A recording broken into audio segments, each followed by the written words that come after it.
आइए जानते हैं वित्त आयोग क्या होता है बस 1 मिनट में। देखिए वित्तीय आयोग जो है वो एक संवैधानिक और अर्ध न्यायिक निकाय है। यहाँ पर इसके पास में कुछ जुडिशरी पावर्स भी होती हैं। इनका उल्लेख हम लोगों ने 280 नंबर अनुच्छेद में किया है। राष्ट्रपति के द्वारा प्रत्येक 5 वर्ष या फिर अगर जरूरत लगी तो 5 वर्ष से पहले भी वित्त आयोग का गठन कर दिया जाता है। केंद्र और राज्य के वित्तीय संबंधों और कर के वितरण का ये पूरा लेखा जोखा रखते हैं। साथ साथ में राजकोषीय और अनुशासन पर अनुशंसा करने का काम करेंगे। पहला वित्त आयोग 1951 में स्थापित हुआ था। कुछ और पॉइंट्स देखिए एक बार। सबसे पहले संरचना अगर देखें तो अध्यक्ष इसमें होते हैं और अध्यक्ष सार्वजनिक मामलों का अनुभव रखने वाला व्यक्ति होगा। 4 इसमें सदस्य भी होंगे, है ना, जिनमें ये शामिल हो सकते हैं जैसे कि उच्च न्यायालय के कोई विशेषज्ञ हो गए, विधि विशेषज्ञ हो गए, वित्त लेखांकन के विशेषज्ञ हो गए, व्यापक और वित्तीय और प्रशासनिक अनुभव वाला व्यक्ति हो गया, अर्थशास्त्र से संबंधित कोई विशेषज्ञ हो गए। इनकी सबकी जो नियुक्ति है वो कौन करेगा? वो राष्ट्रपति ही करेंगे। तो 280 नंबर अनुच्छेद में राष्ट्रपति के द्वारा इन सारे लोगों को, इसकी पूरी संरचना इसमें बनती है। टोटल में 5 लोग हैं और 5 वर्षों के लिए इसका गठन किया जाता है। मुख्य कार्य क्या है? तो करों का शुद्धि से वितरण हो जाए। पूरा जो केंद्र और राज्यों के बीच में जो कर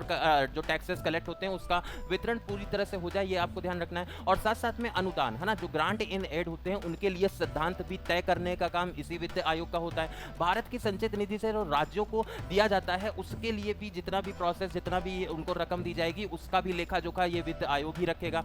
शक्तियों की अगर बात करें तो कार्य करने हेतु नागरिक न्यायालय जैसी शक्तियां इसके पास में होंगी। रिपोर्ट राष्ट्रपति को प्रस्तुत करेगा और राष्ट्रपति उस रिपोर्ट को फिर संसद में रखेगा और उस पर बहस होगी। उद्देश्य क्या है इसके पीछे? तो संसाधनों को न्याय संगत वितरण करना सबसे पहला उद्देश्य। केंद्र और राज्यों के बीच में राजकोषीय संगठन, एक तरह से संतुलन को बनाए रखना, और साथ साथ में पंचायत और नगर पालिका को सशक्त बनाना भी इसका उद्देश्य रहेगा। अंतिम में आपसे ये क्वेश्चन है कि आप ये बताएं जो इस समय के वित्त आयोग के अध्यक्ष हैं उनका नाम आपको कमेंट सेक्शन में मेंशन करना है। और कैसी लगी इंफॉर्मेशन इसके बारे में भी जल्दी से बताइए कमेंट सेक्शन में। नमस्कार।